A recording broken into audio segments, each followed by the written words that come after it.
meus queridos, sejam muito bem-vindos a mais um vídeo aqui desse canal. Hoje comemorando 1000 inscritos, uma data especial, um dia importante. Agradeço a cada um de vocês que se inscreveu aqui no canal. Muito obrigado mesmo, estamos juntos. Sei que muitos desses inscritos vieram por causa do meu primeiro react que eu fiz do Mazin. O Mazin está passando por um momento difícil. Vou deixar aqui na descrição o link e o Pix para ajudar ele, que se você não sabe, ele perdeu tudo, a casa dele pegou fogo, então dá uma conferida lá, tá? Mas, voltando aqui ao assunto do vídeo, hoje nós vamos falar sobre harmonia e para isso a gente vai trazer um cara que eu acho sensacional, que é o Toninho Horta. Vou trazer aqui um vídeo dele falando um pouco sobre esses acordes mágicos, misteriosos e enigmáticos que todo mundo quer aprender, né? Que quer entender como é que ele faz. E eu vou tentar aqui explicar de uma forma mais simples qual que é a ideia por trás desses acordes e aproveitar também para trazer algum conceito teórico aí de harmonia funcional para vocês. Tá bom? Bom, no mais, se inscreve aí no canal se você ainda não é inscrito. E se você não me conhece, meu nome é Denis Martins, sou professor de música há mais de 15 anos. E aqui nesse canal a gente reage a vídeos de músicos, de músicas, e a gente fala sobre teoria musical, sobre violão, sobre guitarra, sobre canto, enfim, a gente fala de tudo, mas violão e guitarra é o que eu mais falo porque é o que eu toco. Vamos ouvir o Toninho Horta. Esse vídeo é de um documentário do Geraldo Viana, vou deixar o vídeo aqui na descrição, vai lá, prestigia, o documentário é legal demais, chama Violões de Minas. Não deixe de assistir, vale muito a pena, tem vários violonistas muito legais, uma história de todo o violão em Minas Gerais, como é que a coisa evoluiu. E grande parte dessa história é o Toninho Horta, ele é um cara super destacado aí, né? Mas vamos lá, ver o Toninho Horta.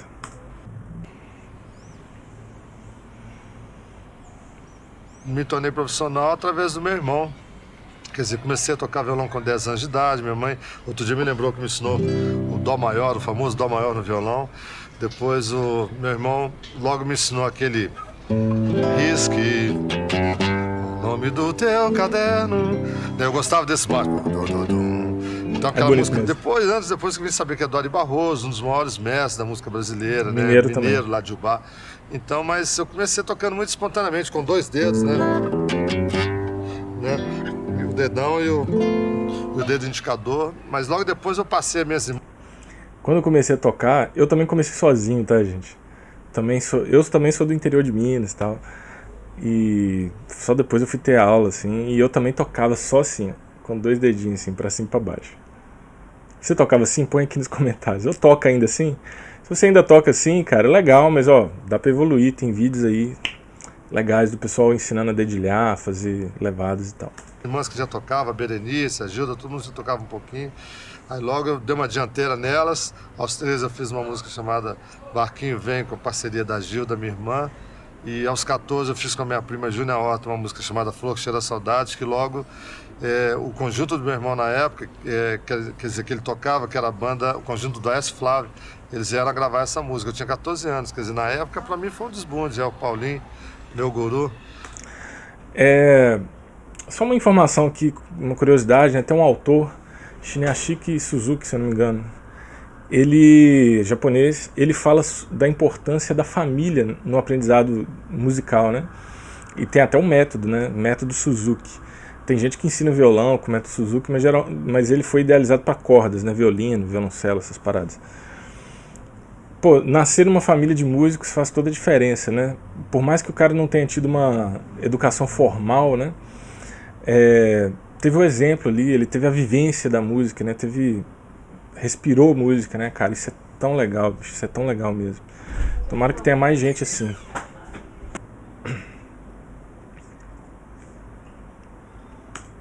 Grande Paulinho. Então eles gravaram essa música, eu desbundei, né? Então assim, um menino de 14 anos já com uma música em disco assim, pra mim acho que foi uma grande força que eu tive naquela época. Já com 16, que eu toquei a primeira vez em Belo Horizonte, num show do Sindicato dos Músicos aqui em Belo Horizonte, e aí eu me lembro daquela época, já Eu já tinha ouvido Chiquito Braga tocar muitas vezes lá em casa com meu irmão. Realmente, Chiquito foi a pessoa que, pelo menos a primeira pessoa que eu vi ao vivo, assim, né? E ele adorava meu irmão, eles eram muito amigos. Ele ia lá em casa nas horas dançantes. Quando acabava a festa, os músicos ficavam para ouvir, né, aqueles discos LPs de jazz, né, bandas do Stan Kenton, do Stan Getz, do Nelson Wright, do Nelson Riddle, né, de grandes compositores e cantores, o Roy Hamilton, Frank Sinatra com orquestra, e eles ficavam tirando aquelas músicas ali no violão, e eu só apreciando, vendo o Chiquito com um cigarro, né, um cigarro nesses 2 dedos aqui, né, aqueles dedos super afilados, aquela mão daquele ídolo, né, vamos dizer assim. Eu era muito amigo do Paulinho, irmão dele. Então olha só, né? Ele ficava só observando os músicos, os irmãos e tudo mais, e os caras ouviam jazz, né? E, pô, tá aí, né? Assim, não é só isso que compõe esses acordes todos deles, né? Mas vem muito daí, né? E claro que ele não nasceu lá nos Estados Unidos, né? Ele teve as influências dele daqui do Brasil também, como ele já citou algumas ali, Ari Barroso e tal. E essa coisa vai moldando, né, cara? E nota-se que é um cara que aprendeu tudo de uma forma muito intuitiva, né? Não teve uma educação formal. A gente ia todo sábado, a gente ia pra lá, o Toninho era garoto, e ficava lá ouvindo a gente, entendeu? Ficava ouvindo, nem pegava no violão. Depois que ele começou a pegar, timidamente começou a pegar, mas sabia tudo. Só dele olhar assim, ouvir assim, tá ouvindo tudo, sabendo tudo. Ouvido bom, né, cara? Mas Ouvido bom é outra coisa. Já vi de violão e guitarra pra mim no mundo, é o Toninho. Quando eu tinha 18 anos, eu queria estudar violão de qualquer maneira, queria melhorar minha técnica, falava, vou estudar umas escalas aí e tal. Aí fui procurar o José Martins, aqui de Belo Horizonte, que era um paralítico, um professor, mas tinha uma capacidade musical, era um professor de alta didática, reconhecida já no meio musical aqui de Belo Horizonte. Mas aí o Zé Martins falou, Toninho, você já tem uma onda aí de tocar meio com os acordes meio diferentes, né? Umas posições meio doidas assim, vai ser tão difícil corrigir essa técnica, para te ensinar uma técnica erudita, que é melhor você ficar nesse seu caminho. Graças a Deus, né? Ainda bem que esse cara não resolveu corrigir o Toninho Horta. Imagina, cara, se tivesse corrigido o cara, velho.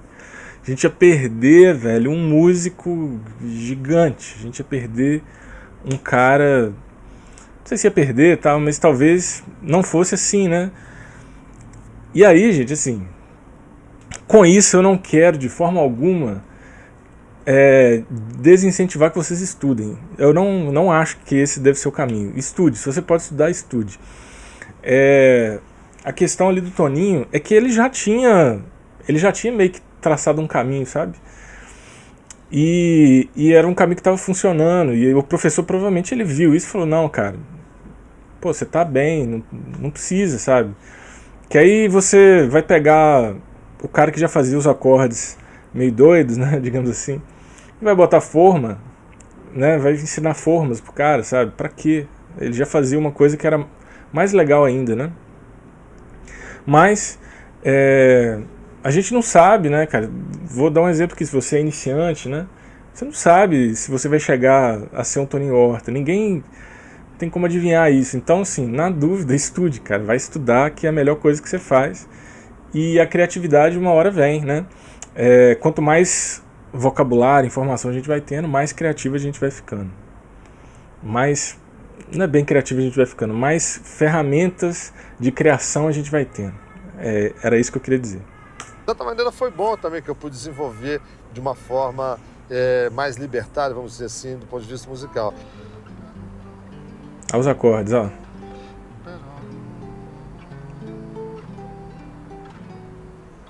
É claro que o jazz abriu a minha cabeça. Se eu não tivesse conhecido o jazz tão cedo, tenho certeza que eu não seria tão harmônico e teria esse gosto pela harmonia, né?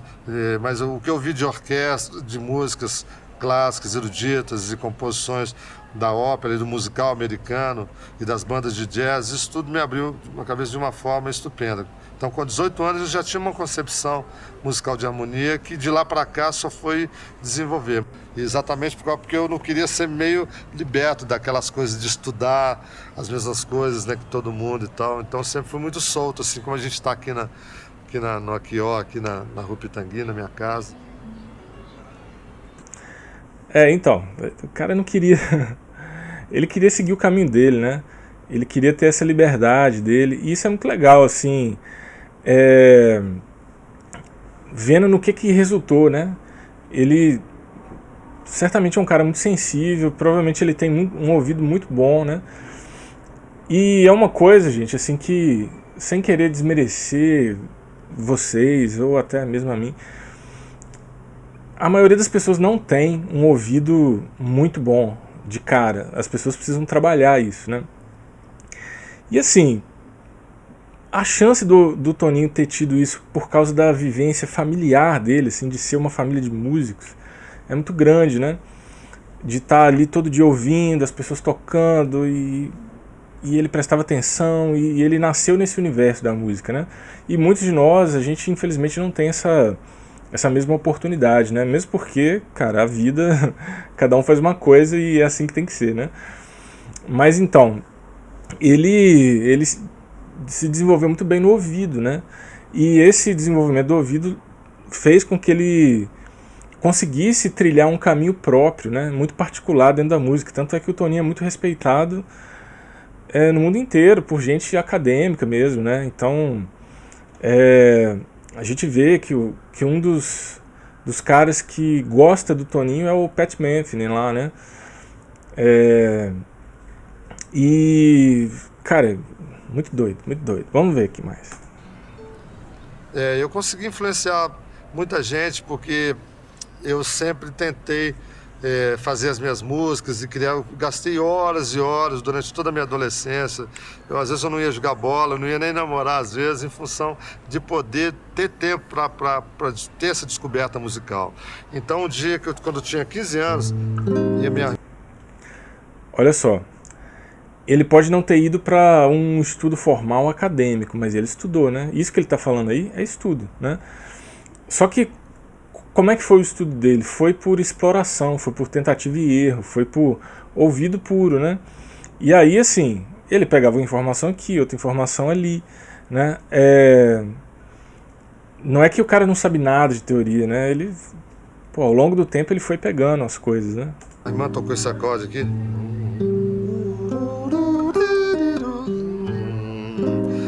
Lá menor com sétima, quinta diminuta, eu chorei de ouvir ela tocando. Porque eu já tinha uma música em Lá menor sétima que... Mas o dia que eu vi essa quinta diminuta, parecia que eu já tinha ouvido naquelas orquestrações tudo. E aí eu vi que a mudança de um dedo foi suficiente para mudar uma história, mudar uma cor, entendeu? Isso é como se fosse uma outra cor. Então eu comecei a fazer experiência de...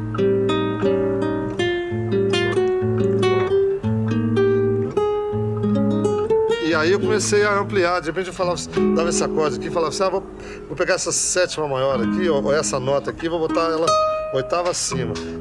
Aí achava um jeito de... E aí foi assim. Isso, E aí que tá a coisa, né? Eu vou pegar aqui uns exemplos de acorde, né, que ele faz, para falar para vocês, né, porque isso que ele falou é muito interessante, né? Eu vou até aproveitar e passar um conceito teórico mesmo, né? Ele falou ali do acorde com sétima, né? Maior, por exemplo. Né? Por exemplo, fazendo isso, né?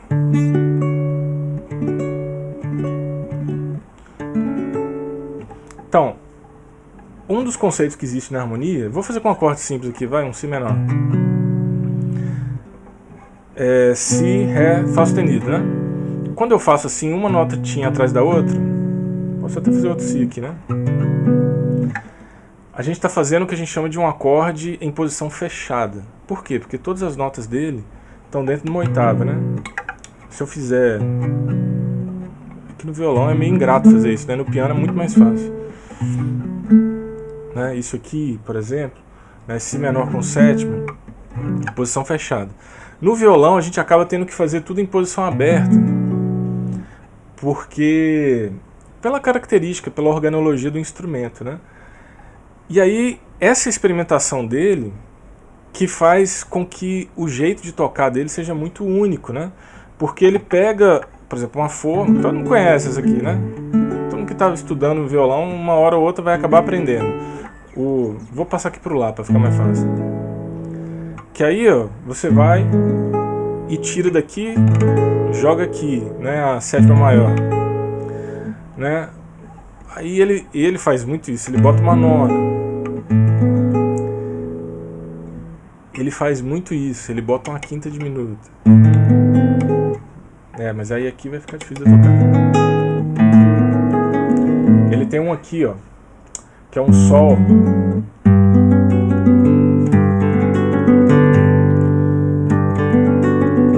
Que acorde é esse aqui, ó? Sol, Fá sustenido, não, Sol, Ré, né? Então tem uma quinta. A terça tá aqui, ó, Sol, Ré, Si, Dó sustenido, Fá sustenido. A sétima maior tá aqui, ó. Que acorde é esse? É Sol com sétima maior, sustenido 11, né? Tem naquela música, né?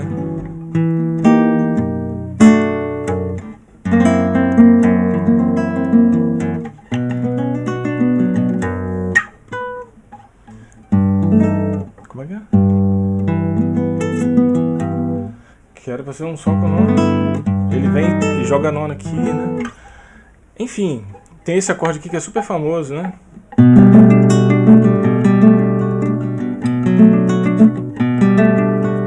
Que é um Sol invertido, né? Então, se você não sabe, quando a gente troca o baixo, né? Aqui a gente tem, ó, a nota Si, a nota Sol, a nota Lá, a nota Ré e a nota Fá sustenido, né? Então, o que esse acorde é? Ele é um Sol com sétima maior e nona com baixo em Si, ou seja, ele está na primeira inversão. Por quê? A nota Sol é a nota fundamental, a nota Si é a terça. Então, se a terça está no baixo, primeira inversão. Se a quinta está no baixo, segunda inversão. Se a sétima está no baixo, terceira inversão. Então tem muito disso no Toninho Horta, né? Ele faz muito isso e ele aproveita muito de uma questão linda do violão, que é a corda solta, cara. Então, eu vou dar um exemplo aqui, ó, de umas coisas que rola muito, né? Tipo isso, sim, sabe? Esse tipo de coisa que soa muito lindo, né? Assim que eu fui descobrindo. Eu adorava piano também, eu adorava o Bud Powell, aqueles caras do jazz antigo, Oscar Peterson, né? Os brasileiros também, né? Na época, o Luizinho Essa, para mim, era o maior ídolo brasileiro, né? Do piano, assim. Então, assim, né? O Ali, meu primo, tocava, eu via desde menino, via ele tocando com aquela facilidade, primo assim. dele. Eu só tive meu piano aos 27 anos de idade, comprado lá no Rio de Janeiro. E eu falei assim, não, então eu tenho que melhorar, quer dizer, eu tenho que ampliar o som do Olha que legal isso. É claro que nunca vai chegar um piano, né? Então o que eu fiz?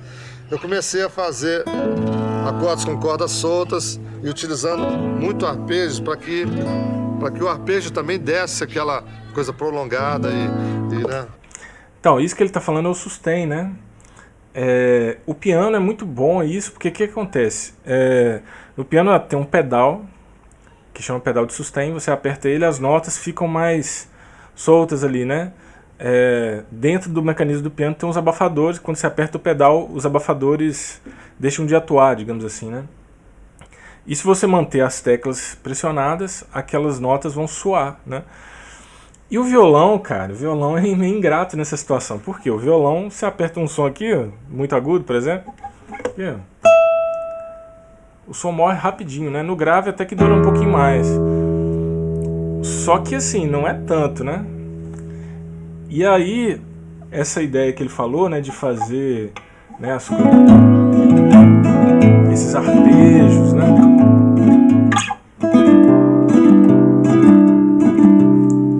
Soar meio pianístico, né? Então tem muito na obra do Toninho isso, né? Esses acordes assim, né? De corda solta, aproveitando a organologia do instrumento. E aí entra numa coisa que eu já falei em vários vídeos isso, né? Que se a pessoa vai fazer uma afinação normal, padrão, standard, a tonalidade que as músicas vão acontecer influencia muito, justamente para pegar a corda solta, para pegar o que tem de melhor no violão, no caso do violão de nylon, né? Que, cara, ouvir as cordas soltas, suando, com esse sustain, é a coisa mais linda do mundo, né? E o Toninho Horta faz isso como ninguém, cara, é muito legal. Essa informação que ele deu aqui é realmente de ouro, né? E aí a gente pode aproveitar isso, né? Uma vez que a gente sabe os acordes, a gente pode brincar, né? Fazer com que eles possam ser feitos de forma mais criativa. Inclusive, eu gravei um vídeo, foi uma live, né, há um tempo atrás. O áudio não está muito bom não, mas dá para pegar, tá, gente? Vou deixar aqui, que é sobre montagem de acordes. Eu falei de montagem de acordes simples, mas isso vale para os complexos também, porque se você já sabe a teoria, cara, lá tá tudo explicadinho. Se você não sabe nada, vale a pena ver lá, tá? Vou deixar aqui. Acorde utilizando todas as 6 notas, né? Olha que legal. Então isso para ter uma coisa mais ampla, mais confortante, né? mais cheia. Então eu desenvolvi a harmonia. Confortante, mas nada confortável, né? Você viu as posições loucas, né? É difícil tocar, tá, gente? Assim, é lindo, mas ao mesmo tempo é difícil. Né? E uma concepção muito própria em cima de tudo que eu gostava, que eram as orquestras, né? Que era, né, a improvisação, a liberdade de criar e a vida simples da minha família, que sempre adorou música, e a harmonia, que é uma coisa que a minha mãe prega como a coisa principal da vida, entre as pessoas e na música, que é a harmonia. Né? Mas eu acho assim que o lance da harmonia, ela é acoplada à vivência, né? Ao sentimento da pessoa pela música ou pela vida, entendeu? Se você não tiver um amor pela vida, pelas pessoas, né? É super complicado. É mais importante o ser humano, o sentimento dele, é a harmonia pessoal interna dele para as pessoas, né? O que ele quer passar para as pessoas. É isso, que linda a mensagem, né? Ele trouxe um conceito filosófico, né? Que a harmonia é a coisa mais importante para o ser humano viver em harmonia. Logo em seguida ele vai tocar uma música que eu não vou colocar aqui porque vai dar direitos autorais, mas eu vou tocar um trechinho dessa música. O nome da música é Pilar, também encontrada como Igreja do Pilar. Eu vou tocar aqui um pedacinho e se liga. Um arranjo que eu fiz aqui do trecho só para violão solo.